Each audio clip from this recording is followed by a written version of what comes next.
1, 2, 3, 4.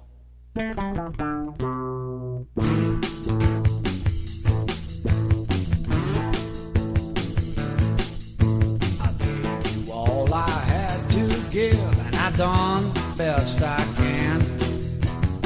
So now it's up to you to finish what I began. Yes, I will always love you, and I'll be there just for you. So in all that you do, my child, to yourself you must be true. So promise me that you will fight for what it is that you believe. No matter what you do in life, it's in the giving that you'll receive. Wherever the road may take you, those you meet along the way, promise me that you will count your blessings every day. And a very good day to you, Jason Hawes, back once again after, well, too long away in all honesty, but after some time away, Jason Hawes doing a podcast here on American Faith Today, and recording this on a Sunday afternoon, but good day or good evening, good morning to you whenever you happen to catch this.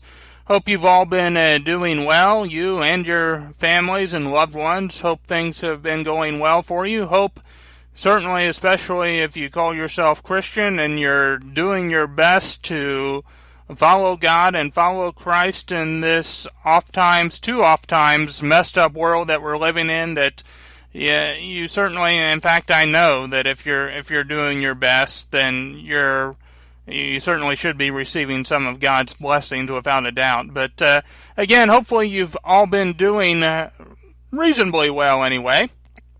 And hopefully, again, I always say this, but hopefully in the future I'll do these podcasts a little bit more often.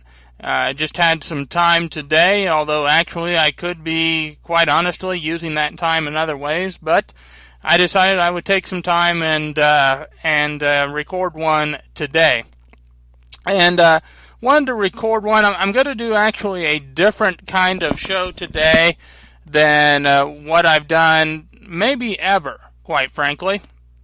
And American Faith Today was started, I of course started it, in I think towards the end of 2012, and I was over on Blog Talk Radio, the Blog Talk Network, until they changed some things, and so I left there. But it was started basically as a conservative radio show, conservative podcast, politically conservative, kind of after the fashion or in the mold of whoever you want to mention, be it Rush Limbaugh, Sean Hannity, Glenn Beck, whoever, Herman Cain, Mark Levin. You could go on and on, although you go too far and you'll be getting into some people that maybe most people have never even heard of. But anyway, it was started along those lines, and also it was started and it was done from certainly a Christian perspective as well.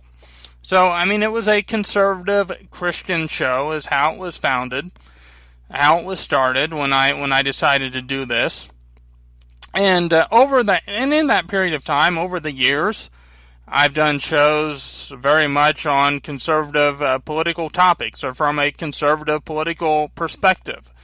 I've done a lot of cultural, kind of socially conservative shows on topics, be it abortion, or be it homosexuality and gay marriage, be it transgenderism, be it whatever. I've done biblical shows in the past, and I've done even Bible studies in the past, and in fact the last podcast that I recorded was a Bible study on the body of Christ. But one of the things that I haven't really done, the only time that I've done anything like this, it wasn't even the intention, it was over on Blog Talk, and I had a topic for the day, and I had somebody call in right as I was starting the show, maybe even before I actually started the show, and she was asking about my show, asking what I did shows on. She had a Blog Talk show herself, And the whole show was actually wound up me talking to her about vaccines and vaccinations, and that's kind of the only time that I did anything like that, and it wasn't even planned, but I figured because this is a personal area of interest to me, and because it's something that I try to follow, although not always successfully, I've got them fooled a little bit at work, where they think, especially the one guy thinks that I don't even eat food, that I eat, whatever, weeds, supplements, what have you. And unfortunately, my diet is far from perfect, and many times does need to be better. And there's a lot of excuses that I can make for that, and rationalizations, justifications, and some of them actually would make perfect sense, considering what I do and what my work is and where that takes me and everything. But no, natural health is if not a passion, certainly an interest of mine. If you go to the American Faith Today Facebook page, which you can do, I believe Facebook made it easy. I think you can probably type in like the at symbol American Faith Today and you can find it, but even short of that, do a Facebook search for American Faith Today and you can find the page that goes along with this show. And I will have, periodically I'll put some natural health, kind of anti-vaccine, anti-Roundup, anti-Monsanto, I'll have topics like that or stories like that periodically on the Facebook page. And natural health has been, like I said, something that I've been very interested in, if not passionate about. I probably at times should be more passionate about it. Like I said, I'd like to say I'm living the perfect life with it. I'm not. But it is something that I've had an interest in, probably going back to, if not before, the time that my mom and dad got into herbal supplements and things of that nature. They've been partaking of and ingesting and using and relying on supplements since probably either before I graduated high school or not too long into college. So for, I'd say, over 20 years now. They order from a company called Nature's Sunshine, out of Utah, I believe. But it's been something, again, that I've had an interest in, and when you take a look at what we have to deal with and what we are dealing with as people today, and when you take a look at all the people that are getting sick out there, and all of the headlines, and all of the stories, and in fact, I'll even maybe touch on a story today where they're saying this flu season is, they certainly like to be as dramatic as possible, so I don't know if they're saying this flu season is worse than ever or worse than in how many years, but it's been a bad flu season for a lot of people. You've got these diseases that all of a sudden, these viruses, these bacteria that all of a sudden are now what they're calling superbugs.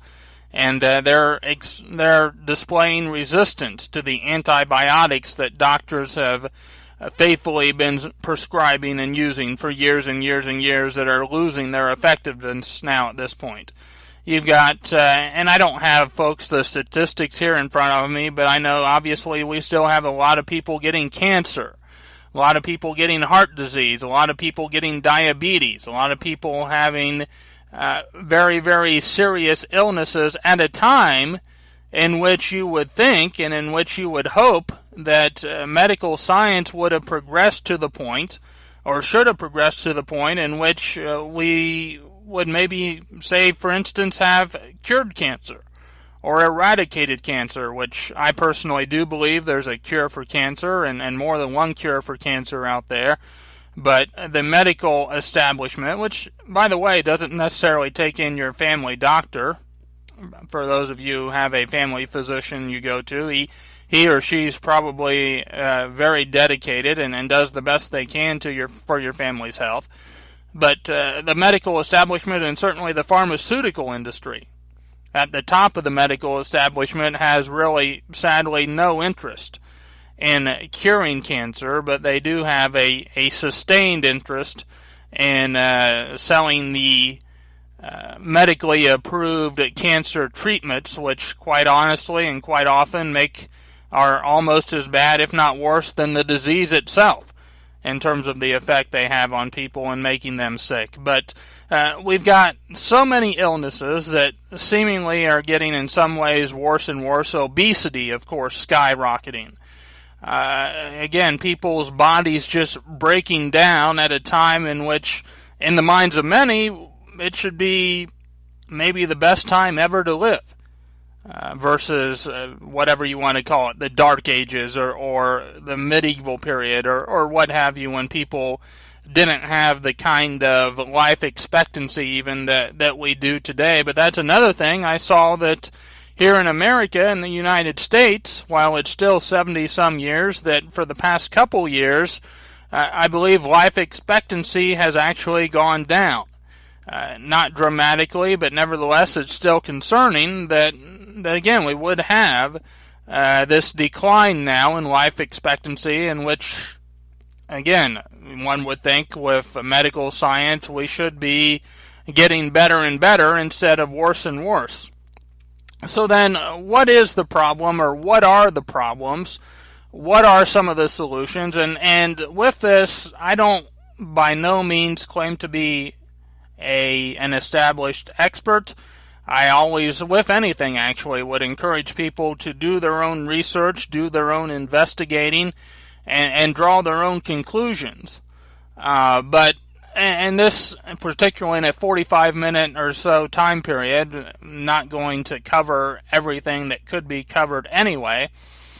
And so this show is by no means going to be that. But I am going to talk about, again, some of the things that are causing some of the problems, some of the very easy to obtain, relatively easy to do, very financially affordable for almost anybody, things that you can do to protect yourself, to improve your health, that if you are feeling sick, if you do have an illness, even a disease, that maybe some things that can help you, again, work as a preventative measure for a lot of people, and again, maybe even work to help improve, if not cure, some of the diseases and symptoms that people are facing today. But, you know, the bad thing about this is, and the reality is, that we are just absolutely poisoned